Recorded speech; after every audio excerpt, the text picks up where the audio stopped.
Еще раз показываем преимущество подоконника из керамогранита. Я не курю, он курящий зашел. Смотрим, это раз.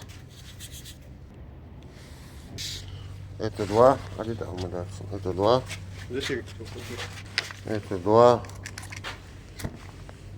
Это три.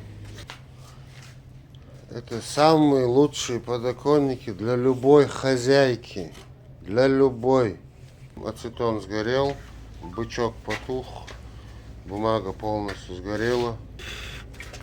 Сдуваем. Уфая. Что произошло? Испортили подоконник. Vay, madahkom doğada. Hiç hudeyirdu. Sağıma deydi, iş deydik. Все. Так что выбираем подоконники из керамогранита.